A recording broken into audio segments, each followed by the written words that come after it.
shit.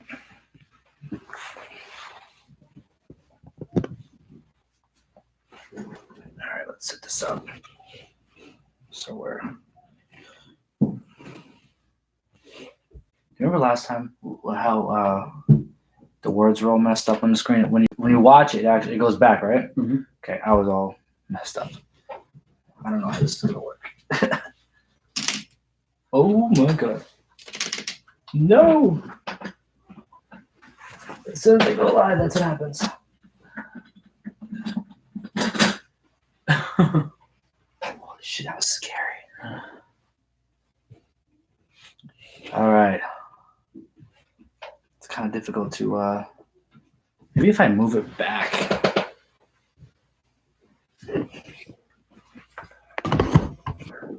Trying to get the best angle there. Haha, no pun intended.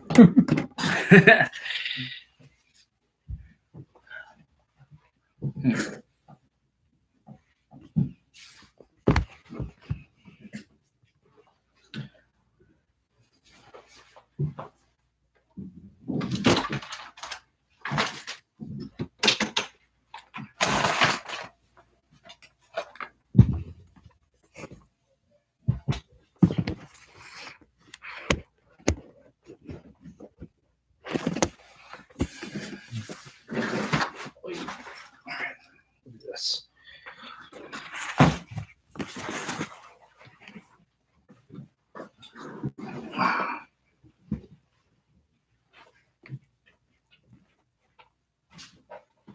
All right, I guess that works. So, something like that, I guess. Kind of.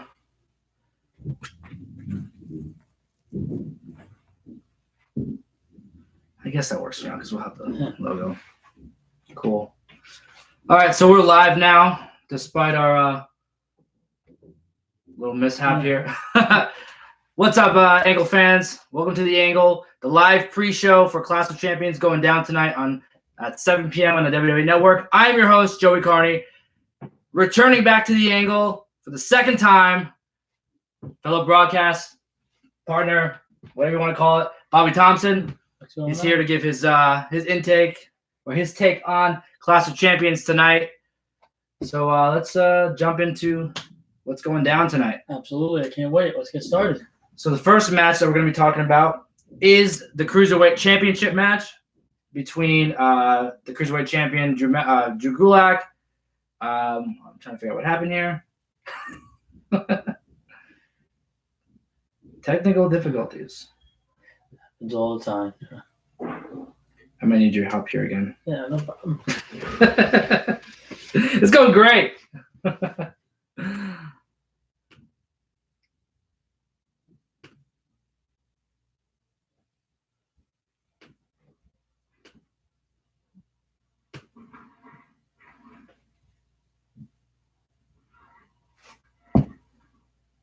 The key here is to get better and better every show.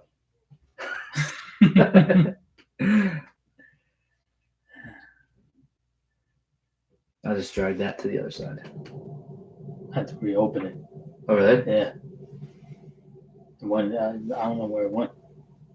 It's showing up there. What the? Music? It's a ghost, man. I get it. It's a ghost. All right, so we're back on track. Hopefully. The first match we have on the card is the Triple Threat Cruiserweight Championship match against the champion Drew Gulak, Lince Dorado, and Humberto Carrillo. That's his name. It's a funny story. I was in Disney this past week. The whole week I was in Florida, and I actually saw Humberto on the tram. He sat next to me on the tram leaving the park. So awesome to see you. Awesome to see you. I didn't bother you because you were kind of just chilling. And he saw me look at him, and he kind of just like ducked his head with his hat on. So I was like, I'm not going to bother him. Like, it's the weekend. Like, he's just chilling. He's just trying to go through the motions and all that, but you're like, oh my God. Yeah, because I saw his face, and I was like, holy crap, I know that guy. I know him from somewhere. I'm like, wait, he's from NXT. He's from 205 Live. So I Googled him and I'm showing my friends. I'm like, is this the guy? Is this the guy? And they're like, I think so. And I'm not going to scream out, Humberto. That's not a name you just yell out all the time. But anyway, sidetracking here. We have the Triple Threat Cruiserweight Championship match tonight. Drew Gulak being a dominant champion, as we've seen over the past few months since he won the title. Now aligning himself with Tony Nese, the former Cruiserweight champion. He's kind of building his legacy in 205 Live. As we've learned this week, I don't know if you heard, going forward with SmackDown's jump to Fox on Friday, NXT going live on Wednesdays for 2 hours. Triple H announced that 205 Live will be no more. The brand is combining itself with the NXT brand. They said that the Cruiserweight Championship will be under the branch of NXT. Okay. Which I think is probably a better situation for the 205 Live crew, just because now they're going to be able to. Well, first of all, NXT has an amazing roster, and they'll be live on USA Network every Wednesday. But also it gives more opportunity to different superstars that we see on NXT. So I think that would be really cool to see. Did you hear anything about that? I don't know. I saw something, but I didn't really read much into it. I didn't understand that they were doing that. Yeah. But I kind of get it now why they're doing it. Yeah. Combining it and having the Cruiserweight title in NXT. Yeah. So I feel like, that will bring more excitement in a way. Yeah. So, you know what? Hey, listen, Triple H knows what he's doing, man. So he does. He's definitely got a vision. So yeah, finish it. Yep. So he definitely has a vision of what he wants to do with that. Combining the two, I think it's going to a lot more opportunities for guys and women that haven't gotten it. Yeah. So it's going to be exciting. I'm really excited for the next month. Yeah. With everything that's going on with wrestling, we've SmackDown moving to Fox.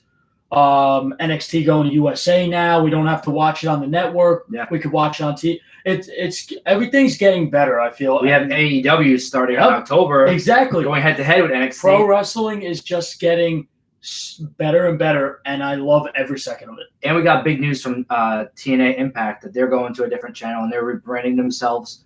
So I think they're going to be a force to reckon with in the wrestling community. But there's a lot of stuff coming out of wrestling that I think is really, really exciting.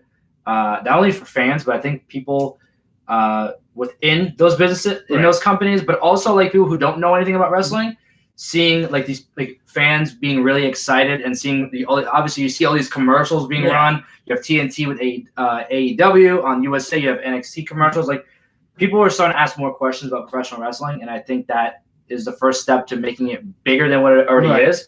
So I'm just excited to for the future of pro wrestling in general. But back to this Cruiserweight Championship match. Like we said, 205 Live dismembering itself, going under the NXT belt.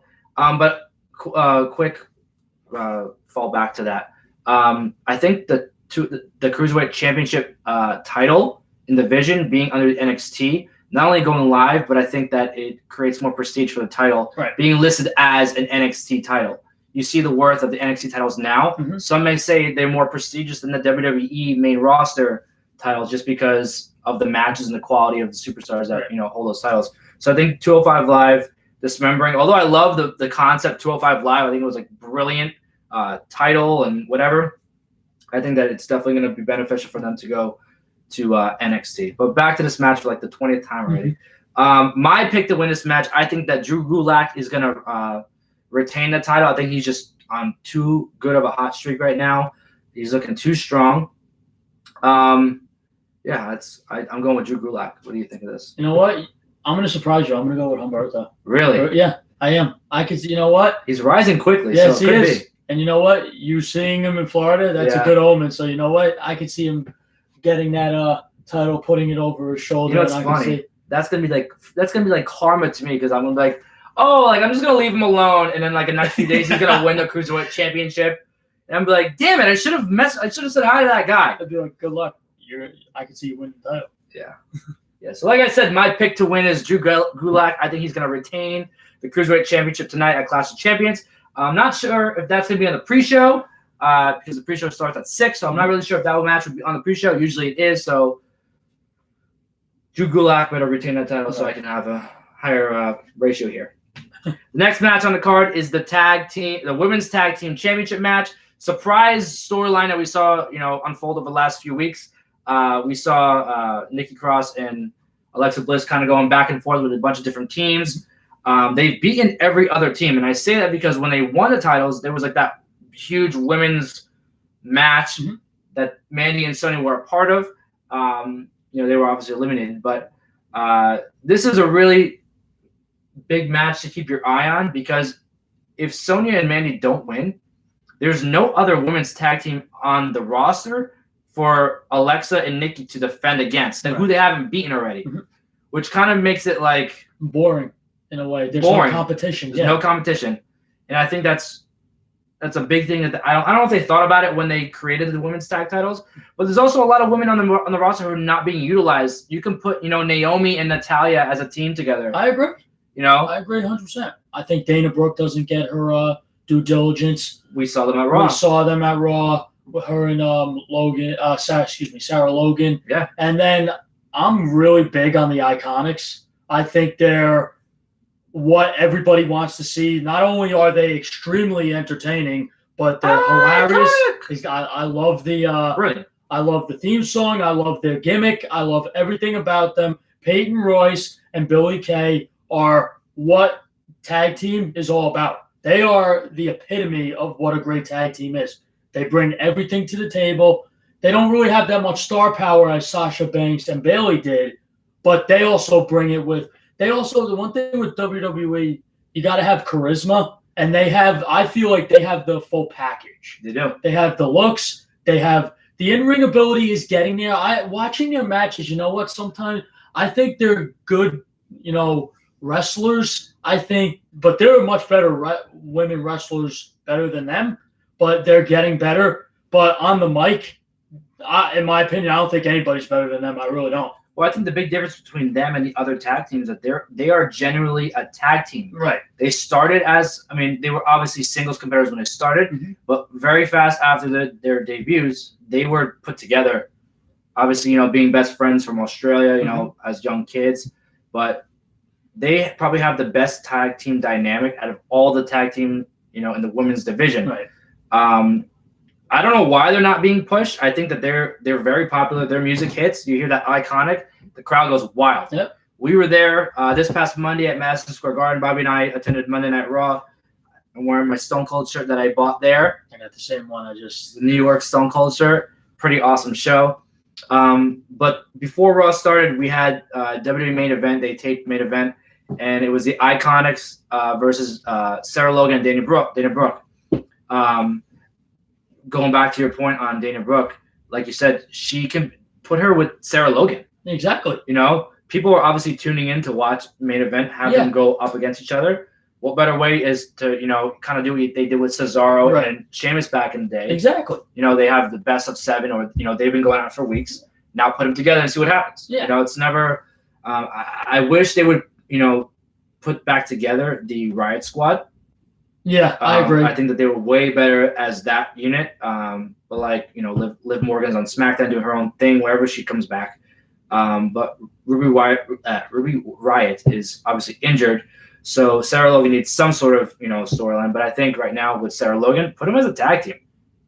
What's the worst that can happen? They get over. Yeah, you never know. They worked really well the other night. Yeah. They really did. And I'll say it once now. I've said it many times. I'll say it again. Is Dana Brooke is very underutilized. I think she's very, very talented. I like what she brings. Usually when she's there, we saw her with Alexa Bliss a little bit. I want to see her really go on a run by herself. And you know what? With the tag team, I think she could help make it go higher, in my opinion. So I just feel like there's a lot of potential with the women's tag titles, and sometimes I feel like they wasted. Like I want to see them defend it more. I feel like we always have to wait. It's more of like a pay-per-view title. Yeah, but they're featured more than the other tag teams. I gotta give them that. But that's because Alexa Bliss is way, and Nikki Cross, they're both way, way over. So that's why they put the titles on them, obviously. But going back to Dana Brooke, I don't know if you remember this, but when she was in NXT, she was in a tag team with Emma. Yes, I do. You're right. And that was fantastic. They were like these two mean girls. Yep. And Emma was obviously the talker. Dana Brooke was the powerhouse. And if you can kind of bring that back, that's an awesome tag team, to have in the tag team division, utilizing Dana Brooke, possibly somebody else. Maybe even Dana Brooke. I mean, they've tried it before, but put Dana Brooke with Natalya and turn Natalya heel. Have them as a heel team with this big badass woman and take them down. Yep, that take down everybody. That's a good idea. Something needs to be done in this division because it's just like the domino effect. Like one goes down, they just all follow, and it's like who's left. Right. I love what they're doing with Sonya and Mandy right now. Getting more TV time, being featured in more matches, getting a win over the tag team champions, obviously earning this opportunity. But obviously, Sonya's going to be on Total Divas, making her debut, which is why I think they're kind of starting to push her. I said this on the podcast a few times already that because she's the first openly gay woman superstar in this time in our country's history, I think that she is a great asset, to have on television, because obviously WWE has their community of LGBTQ members of the fan base. So that's one person that, they can relate to other than the other, obviously other storylines, but that's really a big storyline that they can relate to.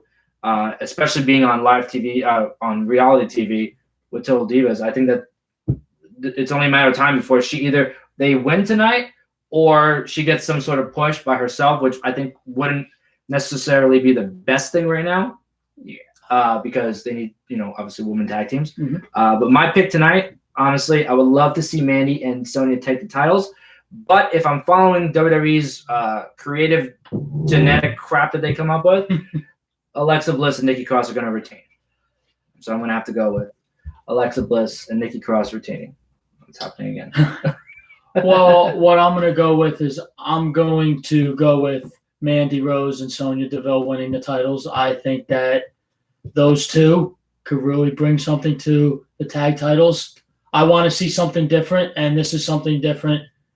I think they both have the ability to beat Alexa Bliss and Nikki Cross. I think that Mandy Rose, ever since she was on Tough Enough, NXT, I think she brings a whole different dynamic. I think she's very talented. And Sonya Deville is a whole nother animal. I think she's underutilized. I think she brings a lot to the table in terms of not only what you bring to wrestling, but to the mic as well. I think that both of them, I love their YouTube channel where they do the donuts. I think it's great. They're more relatable, I think, than a lot of the other WWE superstars because you saw them both start on, Tough Enough. Right. You saw them before they were WWE superstars. Like Mandy Rose, I don't even think she was a wrestler at the time. She was just a model or she was in weightlifting and stuff like that. She transformed herself. Yeah. It's really paid off. It really has. I think seeing that from beginning to now, very relatable tag team, especially, being together. I agree. And Sonya Deville, I think, you know what? Like I said, she brings a whole different dynamic. I like her. I've always liked her since she came up. I like her badass mentality too. I love it. I love every second. And also another thing with these two is that they're very entertaining and they feed off one another. I remember about a year ago? Remember when they were kind of feuding? Remember they cost each other? Yeah. It was leading up to WrestleMania and then they weren't even involved. It was ridiculous. I don't understand why. It was really, really strange. I think they should. One of them should have been involved. Yeah, I agree. But I don't know. I don't know if they've been going because I know they're best friends out of that's what I like too. That helps with the dynamic as well. Yeah. So you're gonna go with I'm going with Mandy Rose and Sonya Deville. All right. So we're already we're already going at it here. We are. Yeah. All right, we'll have to see what happens. The next match on the card is a very a little weird match. I don't know. I honestly I don't know who I want to. I know who I want to win this match, but I don't know who's. Let me reverse that. I know who's gonna win this match, but I don't know who I would want to win this match. The New Day, they have to be one of the top team in WWE right now. I don't care what anybody says. They're the most over tag team in WWE, obviously besides the Usos, who are I don't want to say locked up again, but Yeah. who knows? Because they haven't been featured in months, or a long time. But yeah, this was a match that kind of sprung up that kind of got its own story or a spin-off from the WWE title picture with Randy and Kofi, which I love seeing storylines do that. Exactly. I do too. Break them off into different things. You don't really see that very often in the WWE. You see, very drastic, very two different storylines.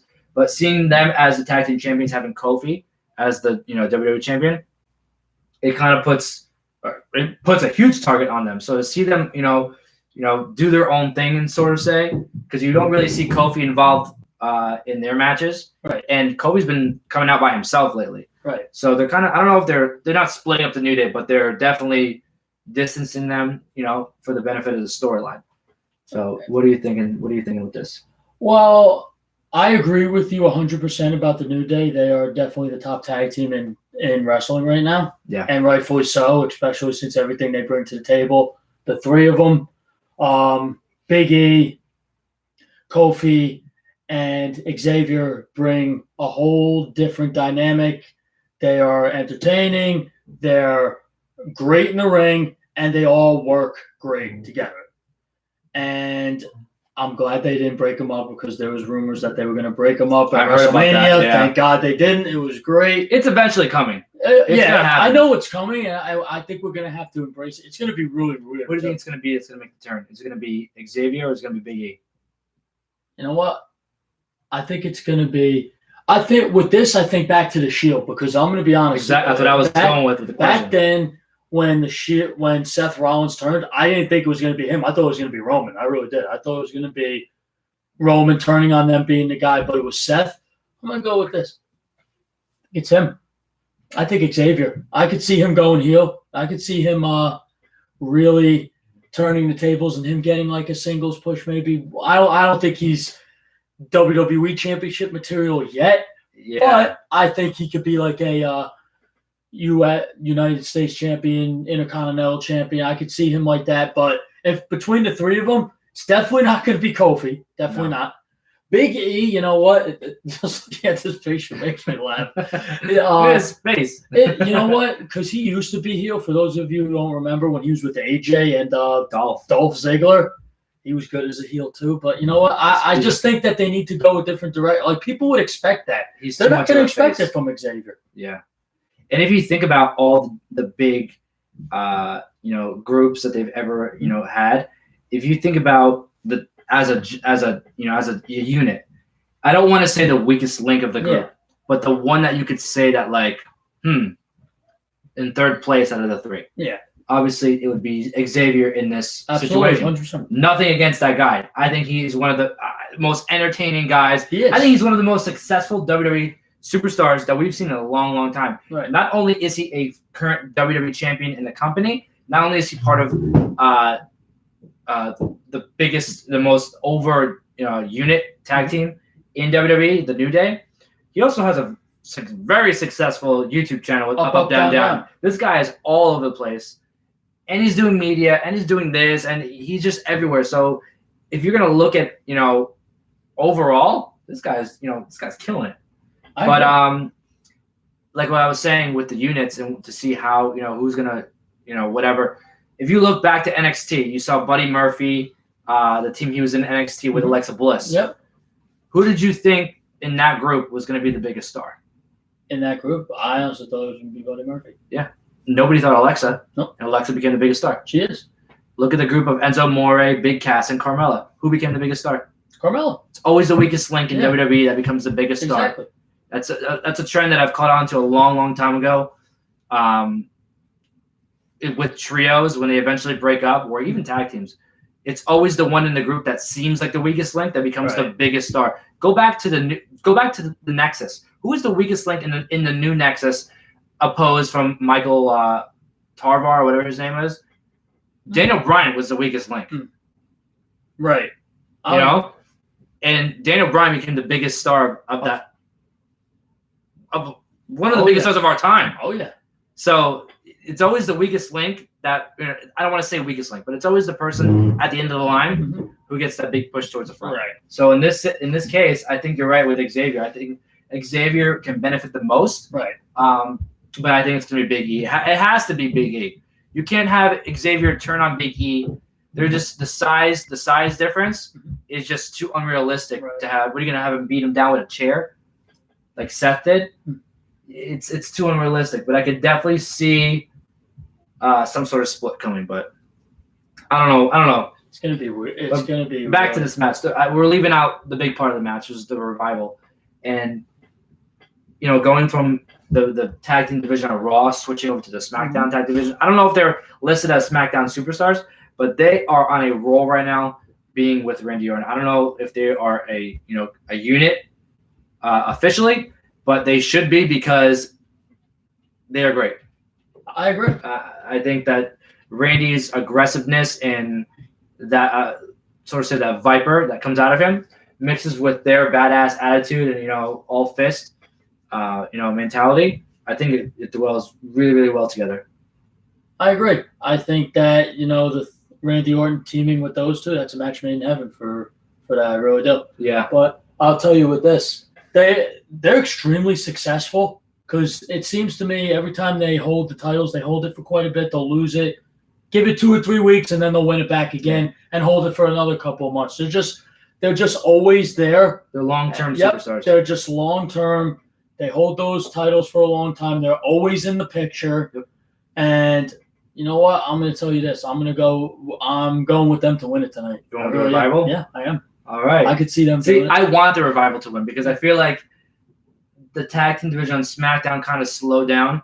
You don't really see much from them, and I think it's because they wanted them involved with Kofi. Right. So you don't really see the tag team titles being defended or even tag team matches with. I haven't really seen them. Yeah. But if I'm gonna think of how WWE is gonna go, I'm gonna have to go with the New Day retaining. Right. Wow, man, 3 for 3. We're picking different. Yeah, it's gonna be something. I'll tell you. This has a lot of potential. This is the angle, so we got to come up with every different angle. Yep. In the storylines. But if you haven't already, check us out on Twitter @TheAngleRadio. Tweet us any comments, questions, concerns, anything about professional wrestling. Tonight, in particular, we're talking about Clash of Champions going down live 7 p.m. on the WWE Network. The pre-show starts at 6, but who gives a crap about that pre-show? Because this is the pre-show everyone wants to watch. It's the pre-show that we're going to have to talk about everything that WWE is not going to want to talk about. So, with that being said, I picked the New Day to win. Bobby picked the Revival to win. Just going to have to see what happens tonight. I'm excited. So far, these matches, they're really underrated. Yeah. Really underrated, but I don't know. We're going to see. Yes, we will. The next match on the card is probably I'm going to flat out say this because I don't like the way the storyline went. This is the match I care the least about. These are 2 mega stars. Yeah. They both were in main event matches for WrestleMania. Yeah. Miz closed the show. Shinsuke went for the WWE Championship. What the hell is happening? There was no and with Sami Zayn, I don't know. It's kind of like they're squeezing it in there every show. Like we saw this week, Sami Zayn opened the show with The Undertaker, and then he's a spokesperson for Shinsuke. I'm not really sure what's going on. Like I said, I really don't care for this match. So if I have to pick someone, I'm picking Shinsuke to retain. I just don't think that The Miz, the way he's been featured lately, I don't think that he seems like he's. I don't know. I don't even know. How did he even get this opportunity? He didn't win anything. No, he got his ass beat down. They just threw him in it. I guess they just threw him in it to put him on the card, I guess, or something like that. And he's great. I think The Miz, of course. He's on Raw, obviously going for a SmackDown title, but I think he could be great. Make him a heel, and have him go against Seth for the Universal Championship. Exactly. They went at it for the Intercontinental Championship last year. Fantastic matches. So I don't know why this is happening. What are you thinking? With this match, I'm going to go with Miz winning the title. I think this is how you're going to really start featuring him more and get him more involved and get him to the main event status where he belongs, where he earned to be. So, I'll be honest, I never really was a fan of Miz. I thought his gimmick was old, but honestly, you know what he brings to a roster is charisma, He's very good in the ring, very entertaining, and that's what I like. And I also started liking him because of his reality show. Ms. and Mrs. is great. I absolutely love it. So I'm going to go with him to win. I really am. I think that he could. I know he's on Raw and he's going to win a SmackDown. He's going for a SmackDown championship. But you know what? This is how you get him over. Give him that belt. With him without a belt, it just doesn't seem right to me. It really doesn't. Well, let me ask you this question. Do you think that he is better as a face or a heel? Miz. Oh, heel. 100%. 100%. He's the perfect heel. Now, he is the perfect heel. Yeah. And that, honestly, that would be an awesome nickname, the perfect heel. The perfect heel. Yeah. Do you think that he can ever go back to being a heel? Especially, having his own show, Ms. and Mrs., where, they show, the real side of him, where he's a dad and, obviously another baby on the way. But he even said himself, it's hard to be a heel when you're a family man now. Yeah. That's why they turned him face. Yeah. So do you see a chance of him ever going back to being a heel? At some point. Because I feel like it's coming, I don't want to say it because I don't want to believe it, but I feel like his career is starting to dwindle down a little bit. He's got a second kid on the way. He's not really featured on the show. He can have a successful career out of wrestling with WWE, studio films and media, and be the ambassador and whatever. Right. But I don't know what's happening. So in a way, his time is up. In a way, you feel it. I don't want to say that, but I feel like it's starting to show that it's coming. He's almost 40 years old. Yeah. He's got a second kid on the way. He's got a successful show on the USA Network, and he does like all the other movies and media and stuff. Like he doesn't even have to do this. No, this is just his preference. Yeah. But that could also be a segue into him becoming a mega star again. You know, there's endless opportunities, endless things you could do with him. Exactly. So for this match, I'm gonna have to stay with Shinsuke Nakamura retaining. I just don't think that this storyline has enough juice to have a title turn. Right. I just don't think that the way they position the Miz in this storyline, that unless he gets a surprise win, and that gives the entertaining aspect to this match that people are looking for.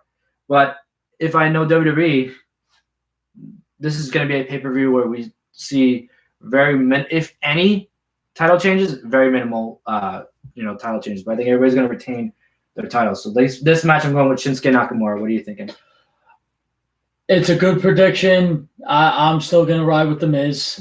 Wow. I really do. I think that this is a way to get him over the top, like I said, get him back to the main event status where he belongs. You know what? Those points you said about turning him back to heel, it's kind of tough to do. Yeah. You know what? I feel like in a way, anything can happen in a snap of the fingers, really. Yeah. So I could see him winning this championship and getting screwed somehow in a couple weeks by somebody, and then just him turning heel. Because, as we said, he's the perfect heel. He really is. Yeah. And he brings a lot to a lineup. He really does. A lot to the roster. Especially people pay to see him. He's in the ring and on screen. Yeah, he's the A-lister for a reason. So, like I said before, I never really was a big fan of him until I watched Ms. and Mrs. I'm like, wow, this guy's a really good guy. I just felt his gimmick was old. I thought it was annoying for such a long time. It was really annoying. But you know what?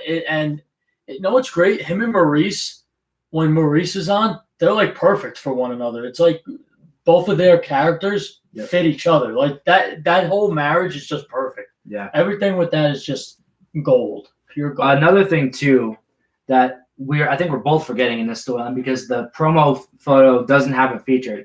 And it might change your direction of your prediction. We're missing Sami Zayn in this picture, because Sami Zayn is in the corner of Shinsuke Nakamura. And he could cost Miz, the title, which will lead to a Sami Zayn versus Miz feud, which would be fantastic, because they're both very similar. Yep. That's what I would prefer to see. I just don't see, where does Shinsuke go after this match?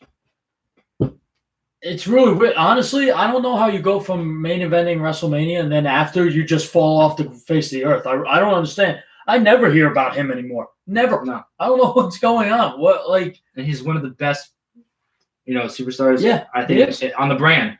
He could be the WWE champion. Yep. He's that good. The problem is that his English, is very. when you're speaking to a massive crowd, you need someone, and that's why they put him with Sami Zayn. But like I said, Shinsuke is gonna obviously. I think he's gonna win tonight. But after, people who we started to see and then kind of fade away again. We have Buddy Murphy. Right. We have Andrade. Mm-hmm. We have Chad Gable. These are all guys that can go. Apollo.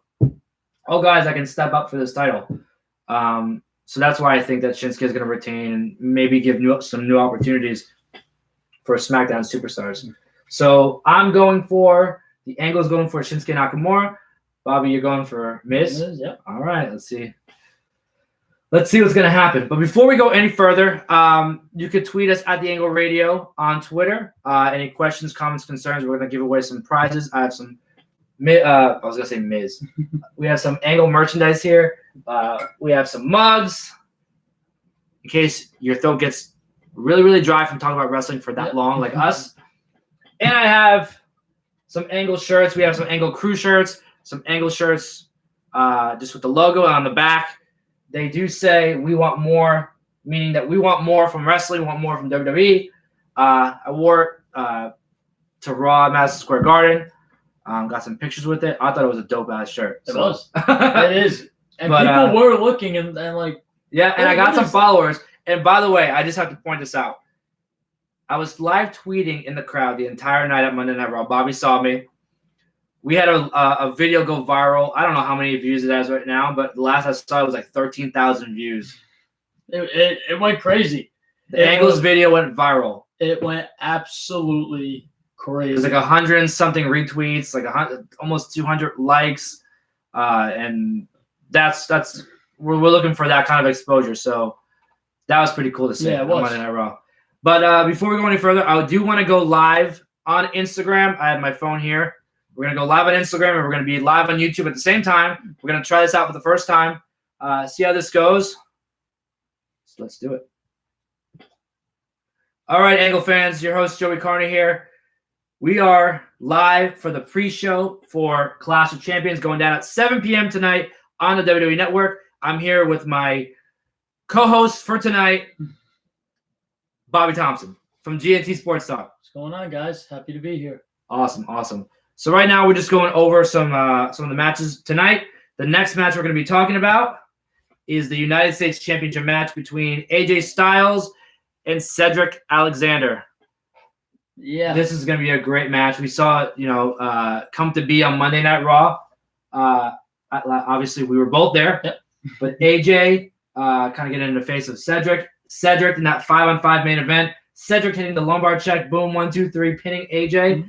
I called it in the we did a live show or a live segment after walking back to the car, and I said, it's not announced yet, but these two are going to go at it for the U.S. title. I knew that was going to happen. I think it happened like the day after or something.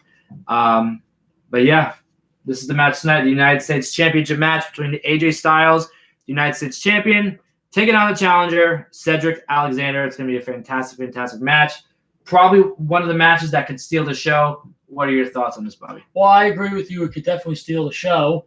And I definitely agree that these two, they're very, very similar in the ring. They're very, very athletic. Yeah. The one thing I will say about this match is something in my mind is telling me that Cedric Alexander is going to win, but his buddies are going to come out, the original OC, and they're going to come out. The official, the original, the only club that matters. The only club that, Yeah. And they're going to come out and interfere, and that's how he retains that title. I think that Cedric Alexander is going to win via disqualification, which means he doesn't win the title. That's my opinion. That is a great I think that's a great outlook on that. I think you're going to see what you saw on Monday night, where he's going to hit the lumbar check. Yeah. And they're going to come right out, interfere, and it's going to be annoying. I know it is. It's getting some of this, but it just that makes the storyline makes it longer. Yeah, and that's it's inevitable. Longer storylines equal money. That's how it goes. It's the writing's on the wall. That's what's going to happen. I feel, and if it doesn't, I'll be shocked. Well, I'd be shocked that if they have Cedric hit the lumbar check again, get a upset win over AJ, hold the title, being all shocked and stuff. I don't know if that would be premature, because he's finally just getting his push on Raw. I would love to see him get some more exposure. Obviously, we know the character of Cedric Alexander, but is he ready for that spot as U.S. champion? Especially, having a champion like AJ Styles. Mm-hmm. I didn't think of what you said. My actual pick, I picked AJ getting a clean win. Well, not a clean win, but I figured he was going to get a win over Cedric, pulling Cedric back a little bit instead of just spring forward, really, really quickly. So like I said, I picked AJ Styles to win this match. But after what you said, I have to agree with you. I have to agree with you. I think that's the way that it's going to happen tonight. I think the OC is going to get involved somewhat. It's probably going to be like you said. He's going to hit the lumbar check, and then either AJ is going to roll out of the ring, or they're going to come down and beat him down. But I don't know. I think that you just took the cake on that one. I don't know. It seems inevitable in a way. It really does. It's just AJ Styles is just so dynamic and so great and all that, and him having the club with him, the OC now. Yeah. It's just, you know what, and especially since he just got his ass kicked on Monday by Stone Cold. Yeah, that was great. That would be another thing. How cool would it be if they win by disqualification, start beating them up, and Stone Cold comes out again? That would be great. Well, listen, he ran down to the ring on Monday Night Raw. Yes, so he did. Anything is possible at this point. And he did say he'll do anything to help WWE. Yeah. And when he said that, I was just like, they're gonna have him on more, aren't they? I would love to see him. Well, he has the show after Raw, so that's obviously his, his way of being involved somehow. But I am really high on Cedric Alexander. I think this guy is I loved him in the Cruiserweight tournament when he was first introduced. I loved it when he was signed. I loved him on 205 Live becoming the Cruiserweight champion. I think that it was a great he's just a great athlete. He's a badass in the ring. His character is fantastic. He's relatable. Yeah. He won the Cruiserweight Championship at WrestleMania last year. He did. Which was, a highlight. And he kind of got lost in limbo there. I don't really know what they were doing with him. He got drafted to Raw. That was last year, right? Yeah. Last year he got drafted to Raw. And he was kind of it was hit or miss. And he's finally getting his fair shot. So, yeah, but I don't think it's going to happen tonight. I think he's going to get the win, like Bobby said, disqualification win. But I think AJ's going to – either way, whatever happens, AJ's leaving tonight with the title. That's my prediction. I agree 100%. I do. He's gonna leave the building with that title still over his shoulder. So yeah, it's just that the way it's going to happen. It just seems inevitable to me. That's what's going to happen. The next match on the card. Oh, we have the Raw Tag Team Championship match between the Raw Tag Team Champions, Braun Strowman and Seth Rollins, taking on this new team of Robert Roode and Dolph Ziggler. Before we get into the match, what are your thoughts on them, Bobby Roode? Actually, think about it. Both of these teams are not even teams. No. Technically, they are for this match, but are they really teams beyond this point? No. That's what I thought. They're just thrown together. But I will say this. Robert Roode, I don't know why I changed the name to I like Bobby Roode a lot better. He'll probably eventually mustache. He'll go back to Bobby Roode. And Dolph Ziggler, they kind of feed off each other in a way. And it's actually very similar athletes. Very, very entertaining to watch. Very similar athletes. Because one thing, I'm not a fan of Dolph Ziggler right now. I thought that he was done with the company, and I don't know where he just came back. I thought he was finished. That guy, he's going to die in the ring. That guy's going to die in the ring. But I will tell you this. He's very funny. Yeah. Dolph Ziggler.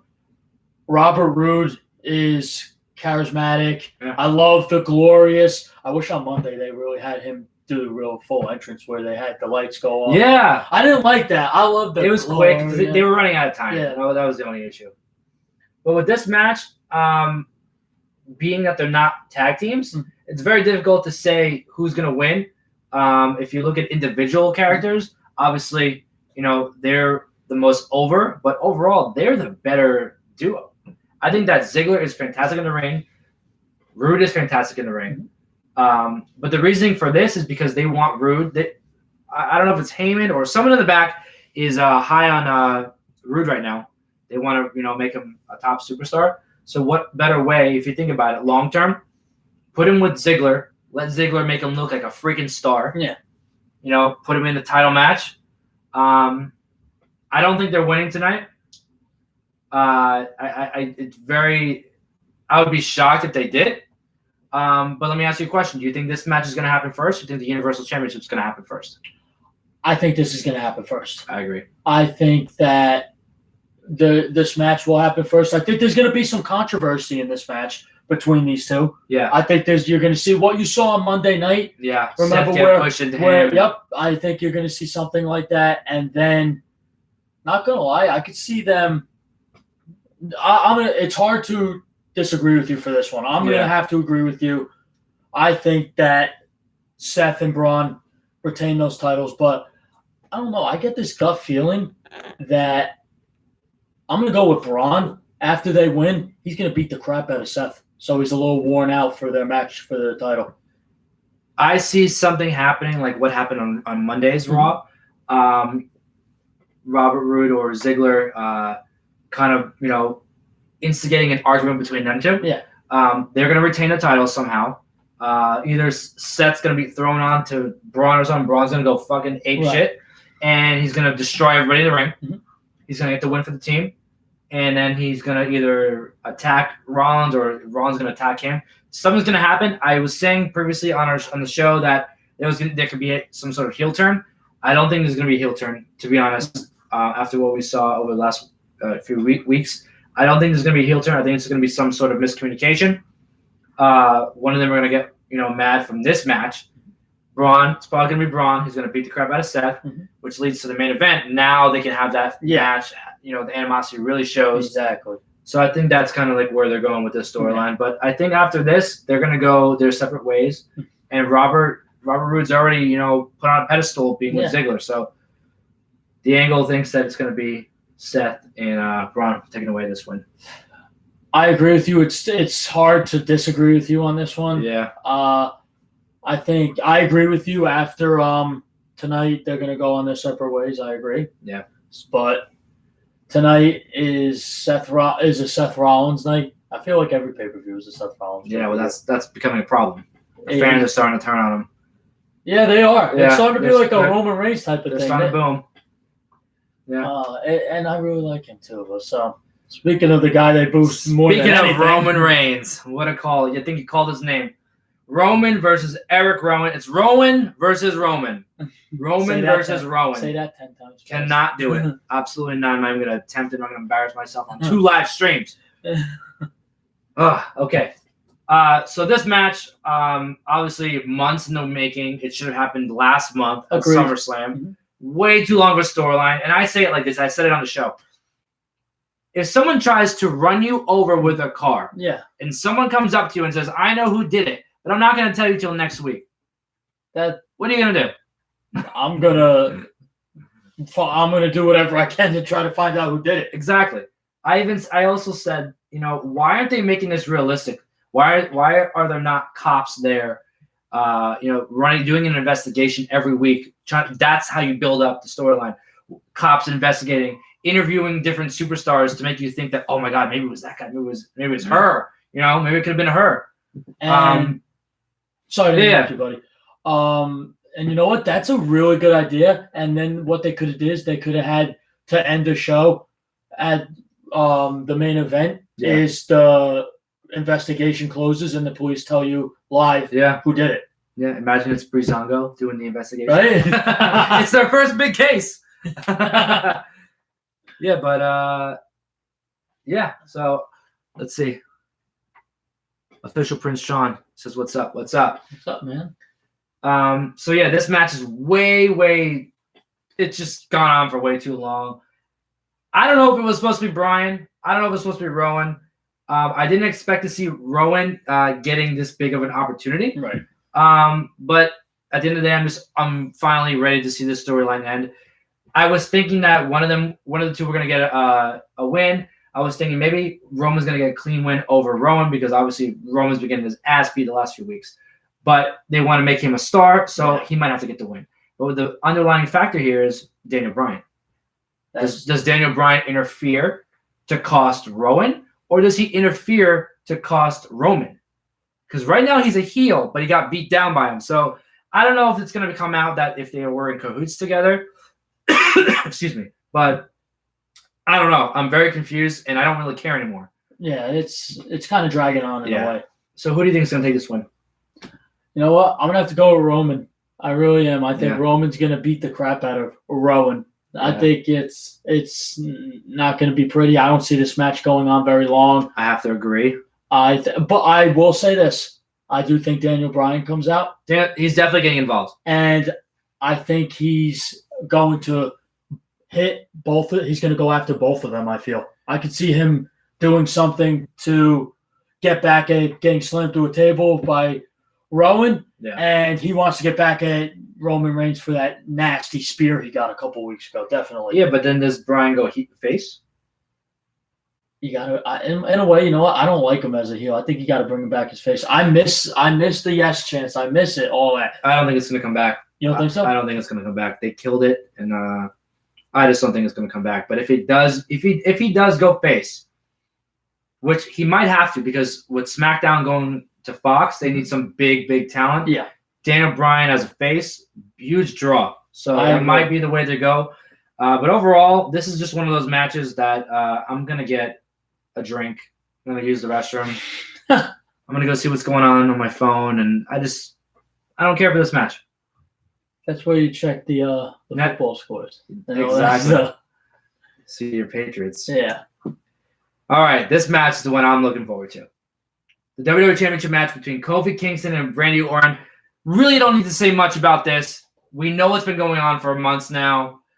Back and forth. Great storyline. I love the way they went with it. It's really making Kofi look like a star. He didn't really need that. We already knew he was a star. But to show that other side of him, I think is awesome.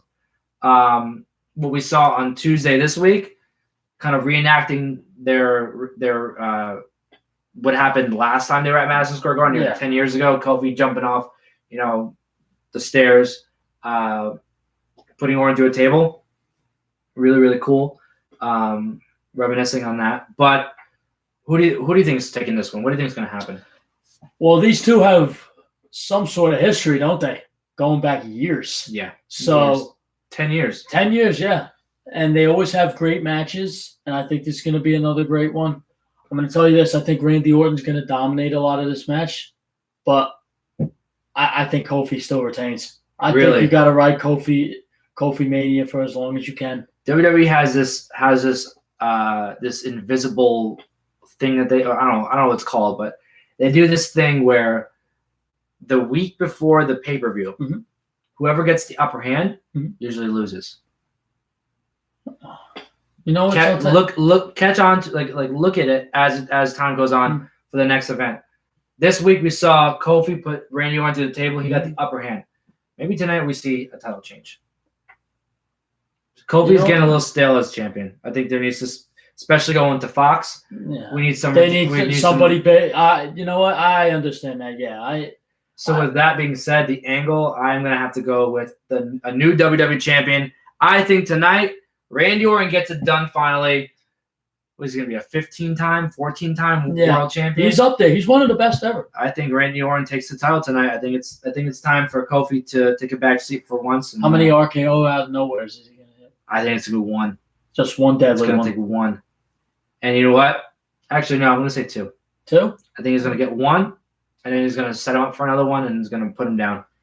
I could see this. I do have Kofi winning this, but I could see Kofi going for Trouble in Paradise and Randy Orton just doing a killer RKO out of that. The things he does is amazing. I love the RKO out of nowhere.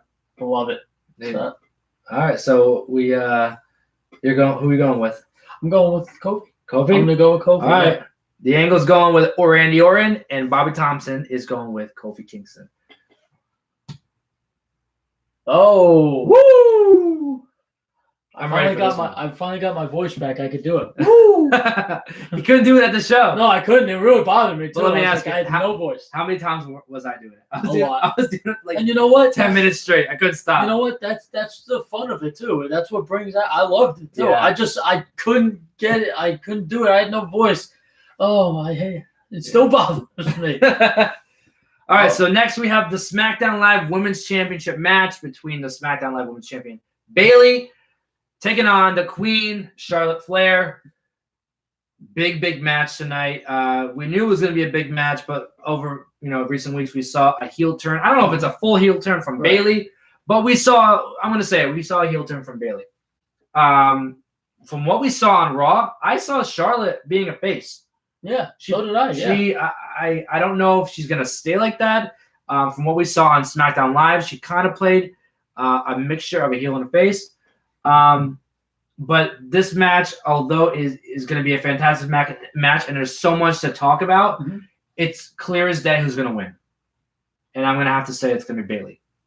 Bayley, especially with all the events going on with her and Sasha and turning heel and losing to Charlotte on Monday. Charlotte again getting the upper hand on Tuesday this week. I think that Bayley needs this win more than anything she's ever needed in her career. Yeah. And you want to know something? It's really weird seeing Bayley as a heel because we're always so used to her being the hugger. She's always trying to do the right thing. And did you notice how they spun it by she did the right thing by helping a friend, even though it was bad? So that was really cool. I'm going to tell you this, brother. You know what? It's too hard to disagree with you on this. Everyone wants to see Charlotte be the 10-time champ. She's already up, one of the greats. But she'll be the one to pass Ric Flair's record. Yeah, she will. I really believe that. But this match in particular, like at the SummerSlam pre-show, I predicted Ember Moon was going to beat Bayley. You picked Bayley. I was dead set that Ember Moon was winning. Bayley got a clean win. So I really can't go against her now, especially the most dominant that she's ever been in her career, getting a heel turn. So I'm Bayley all the way. I'm going Bayley on this. I think they're going to ride with her as champ. And she's a good champion, too. She really is. She's she's been usually when, someone wins a championship, they're up like this and they kind of plateau a little bit. She's kind of this. She's staying at an even keel. Yeah, she's competing a lot. She defends the title a lot. She's always involved in something. I think she's doing really, really well. But that's going to transition into, I think, what should be the main event of the entire show. The Raw Women's Championship match between the newly reinvented legit boss, so many freaking nicknames you can use, but Sasha Banks making her return to take on the man, Becky Lynch, for the Raw Women's Championship match. I want to hear your thoughts on this. I just want to dive into it. Star power. This is a lot of star power. Sasha Banks coming back was huge. I think everybody could smell it that she was going to go back to being a heel. I think she's a great heel. Corey Graves says it the best. Sasha cares about Sasha. That's her gimmick. She's all about herself. Yeah. And she's been like that for a long time. Just it's all about being the legit boss. And now she's going up against the man. The man, basically, you could argue that says she's all about herself too, and that's what made her such a good champion. I'm going to say this.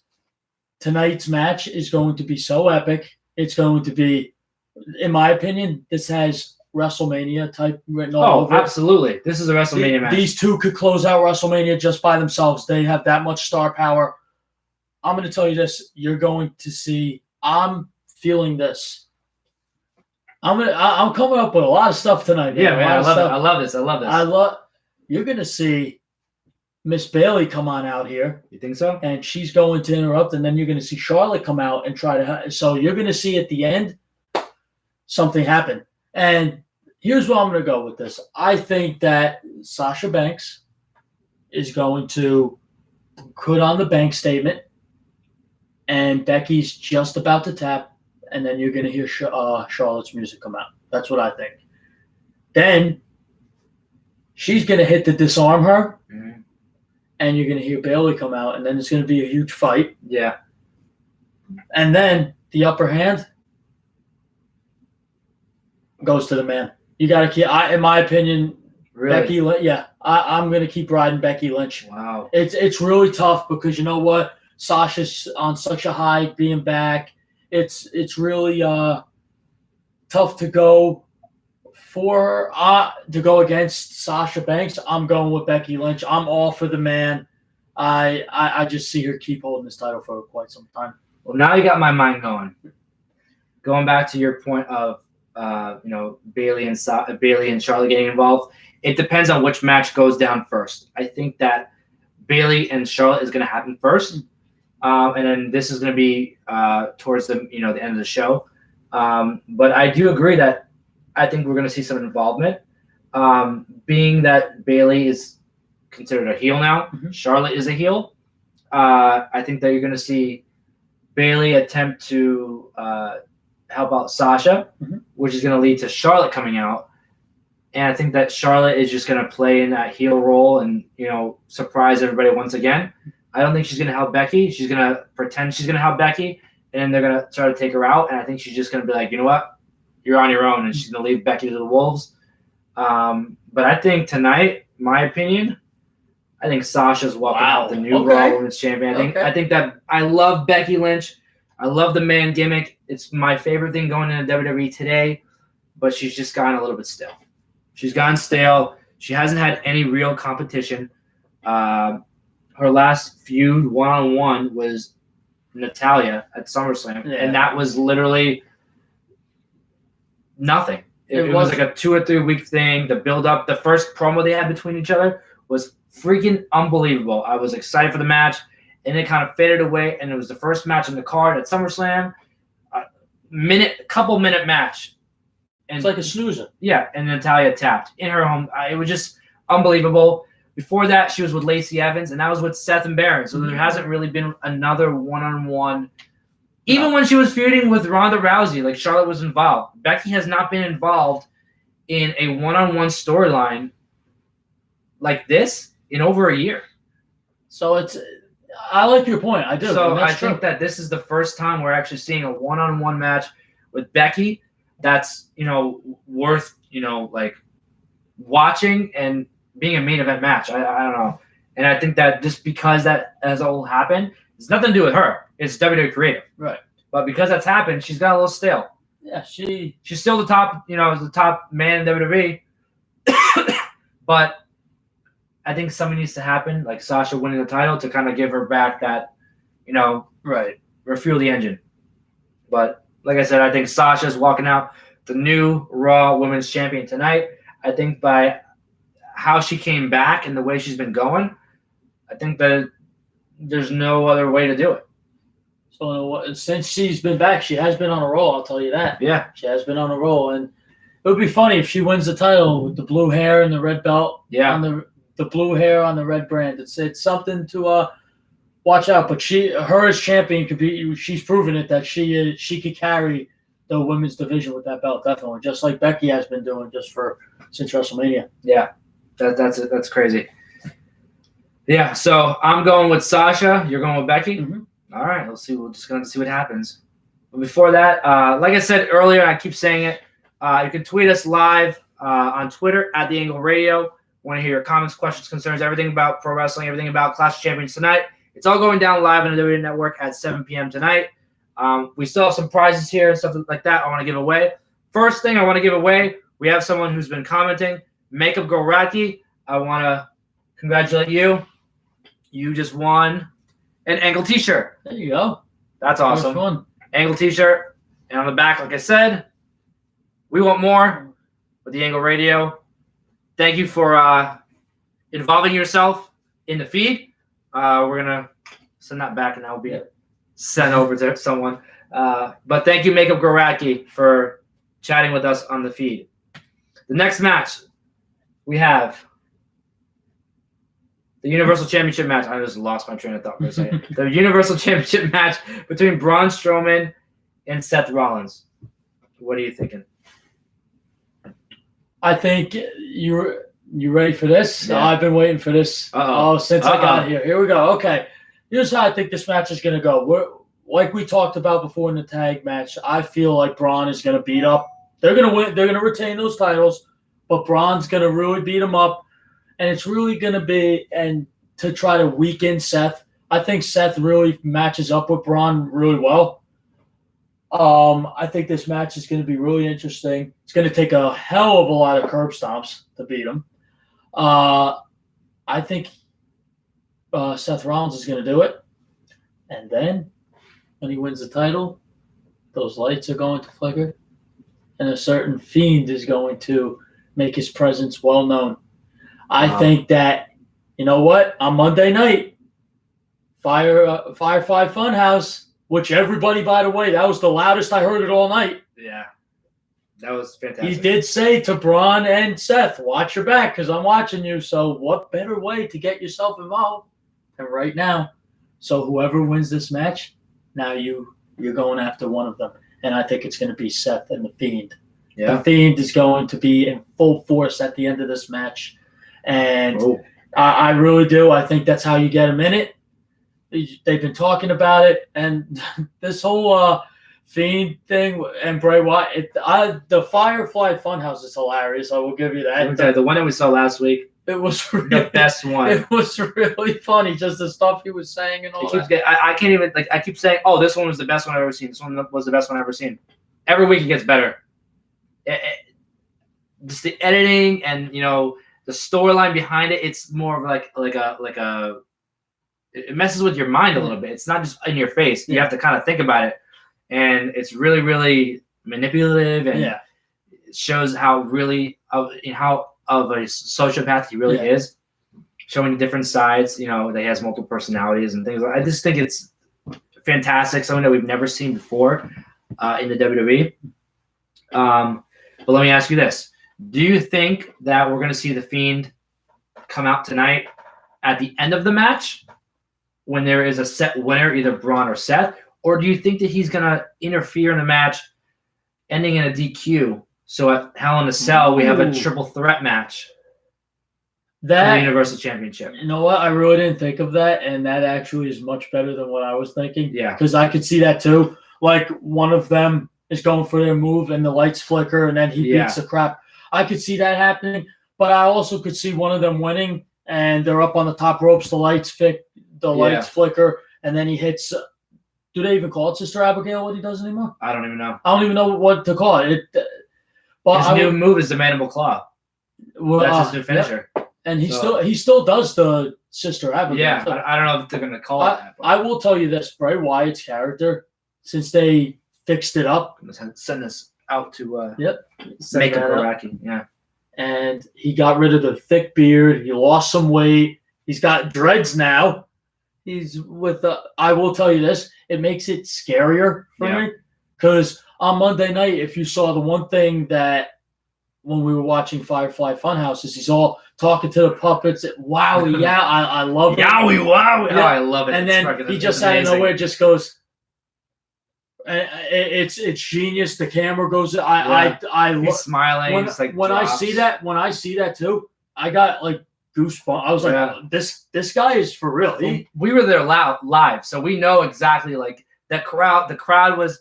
I mean, we had Stone Cold segments a couple times in the show. We had the King of the Ring, semifinals, and the Firefly Funhouse. He wasn't even live in the building. It was a pre-recorded video, and it was the loudest pop of the night. This guy is just the most over, and he has to be the champion because with AEW coming around the corner, you need someone to really compete. Yeah. Seth, I love the guy. He is the man, but he's kind of starting to blend in with everybody else. He's the leader of the pack, but the leader of the pack also needs something to stand out. Last year, Seth, he was the man last year. Yeah, he was. The year that he had, just from the start, Intercontinental Championship matches and classic matches all throughout the year, leading to this year winning the Royal Rumble. Yeah. Great. But after that WrestleMania win, he kind of started, for me, he kind of just plateaued. Yeah. And that's when his fans started booing him. They so in a way, kind of starting to get tired of him. So in a way, his run is starting to burn down. No Yeah. pun intended. He's starting to burn himself down. Or WWE's starting to burn him down. Yep. But this is a match too close to call, and typically in a Braun Strowman match, you really can't say that. That goes to show just how great of a star Seth is to be able to, compare him, not being able to pick a win with him and Braun. I think, like we said before, with the tag team title match, I think that they're obviously going to beat Rude and Ziggler.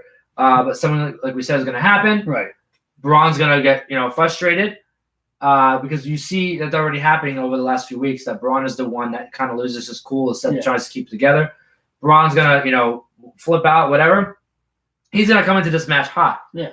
He's going to come into this match distracted, which is going to allow Seth to get the win. Mm. I think that Seth is going to get, some sort of win. I don't know how it's going to happen. I will imagine a curb stomp off the top rope. I would love to see it. That would be crazy. I don't know.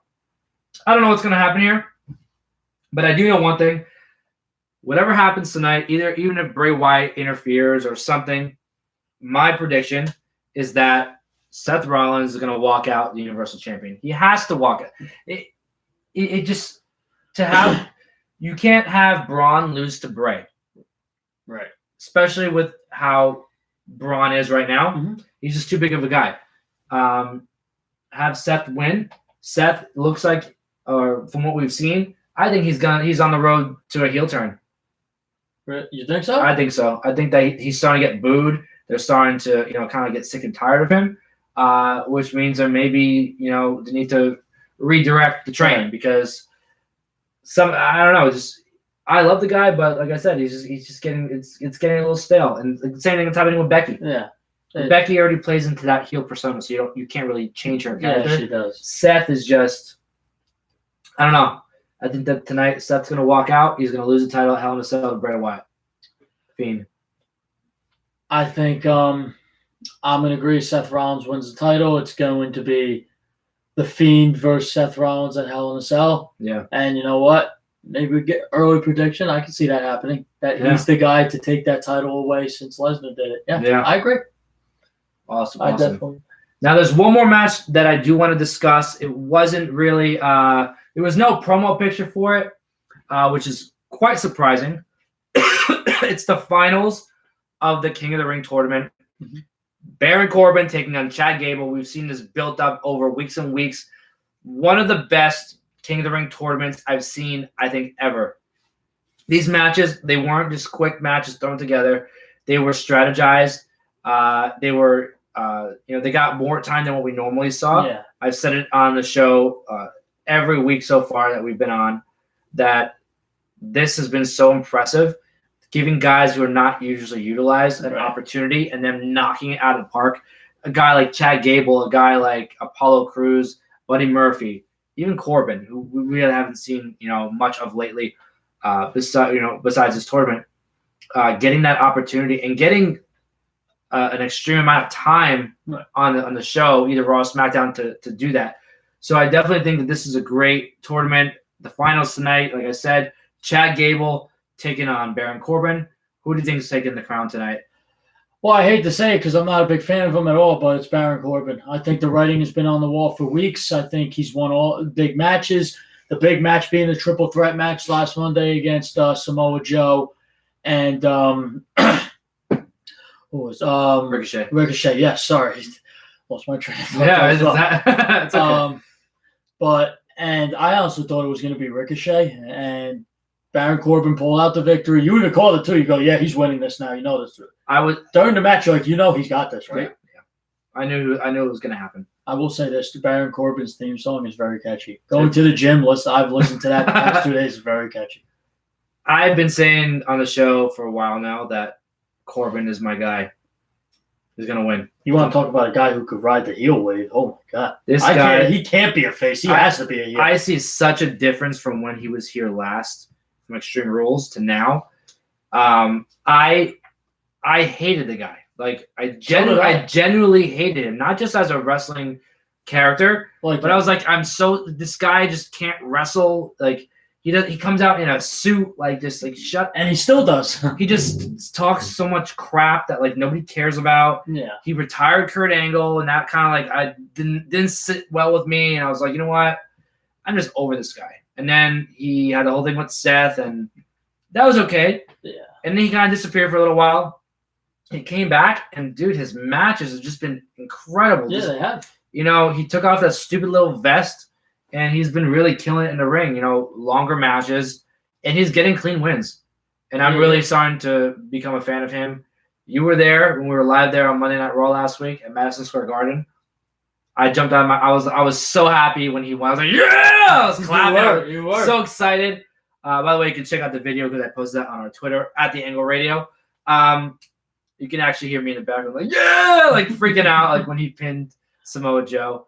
But my pick tonight, I think Corbin's going to be tonight we're going to be looking at King Corbin. Yep. All hail King Corbin. I'll be very, very surprised if Gable gets the win. Actually, I'll kind of be disappointed if Gable gets the win. Yeah, that would be a bit soft, I feel. Yeah, it's kind of like he was just thrown in there and then he just wins it, yes. Yeah. I think Corbin's going to get the win tonight. He's going to become the King of the Ring of 2019. King Corbin. That's going to be an awesome match. I'm excited for that too. That is. We're getting towards the end of the show. We're about a little less than an hour away from Clash of Champions. It's going down at the WWE Network at 7 p.m. Anything else you want to talk about? Anything other, that you're thinking about?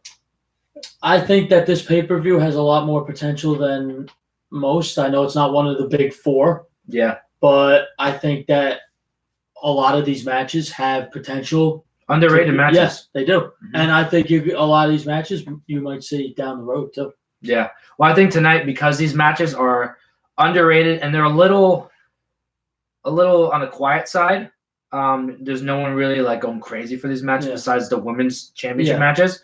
All three of them, the tag team, I think tonight is a big, big opportunity for women. Right. And like last year, we had the Evolution pay-per-view, all women's pay-per-view. Yeah. This year, we didn't get that. No, we didn't. And it's been about a year. I think it was September or October last year that we had that event, the Evolution pay-per-view, all women's pay-per-view. So, and even since last year, since that pay-per-view, we really haven't seen the women push as hard as they were. It kind of ended at WrestleMania, and Becky kind of took over. Yeah. But now we're starting to see that, that comeback again. I'm excited to see it. But I think tonight, I'm really looking forward to all three women's matches. There's not really. Mine. Those are the matches that, those are my top three choices for what I want to see. Number one for me is obviously Becky versus Charlotte. Mm-hmm. Number two is Bayley versus, Becky versus Sasha for the Raw Women's Championship. And then we have SmackDown side, Bayley versus Charlotte. Mm-hmm. And then we have the Tag Team Championship, Alexa Bliss and Nikki Cross versus Fire and Ice, Mandy Rose, Sonya Deville. So those are the matches that I'm looking forward to. It was kind of cool this time because we kind of went. You picked somebody, and I picked the opposite, or vice versa. But that was cool to have a little bit different dynamic there. Yeah. Any other anything? What happened here? Wait a minute. Camera. It turned. It did a heel turn. Did a heel turn? I was just gonna say that. It's cool. All right, we're back. Cool. Yeah. So, any other thoughts before? I think we basically hit it all. I really do. I think it went very well. I think this pay-per-view is going to be very, very good. Awesome. Can't wait to see it. Awesome. I'm excited. Bobby's excited. I'm excited. But before we go, I want to give my co-host a shirt today. No way. Because he's been on the angle. He's part of the crew. We're going to have to give him a shirt. Oh, my God. Thank you for coming, buddy. Oh, thank you for having me. And I want to be back a lot more, too. I love it. And next time I'm here, I will be wearing this, definitely. Thank you, man. Absolutely. Thank you so much. Absolutely. I'm going to close out this Instagram feed. If you're watching, thank you for watching. You can head over to Twitter. We're going to be live tweeting the entire event. I'm going to look at YouTube here. We're going to be live tweeting the entire event. It starts at 7 p.m. The pre-show has already started. But like I said, who gives a crap about that pre-show? This is the pre-show you want to watch. The Angles Clash of Champions pre-show. Like I said, WWE is going live at 7 p.m. For Clash of Champions. So, yeah, I'm your host, Joey Carney. This is my co-host, Bobby Thompson. Every pay-per-view we're going to be doing live pre-show streams. Mhm. Besides that, you can look out for the show on Apple Podcasts, on Spotify, on wherever the hell you like to listen to your podcast. The Angle is there. Also, if you want to see physical videos of me freaking out on the show, sometimes spitting out my coffee because it just gets really ridiculous, you can check us out at The Angle Radio on YouTube, which is where we are live right now. But for now, I'm your host, Joey Carney. This is Bobby Thompson. Thank you for watching The Angle. And, tweet us during Clash of Champions. We want to know what you're thinking. Exactly. Because you're going to be hearing our thoughts. So Absolutely. thank you, guys. This has been The Angle.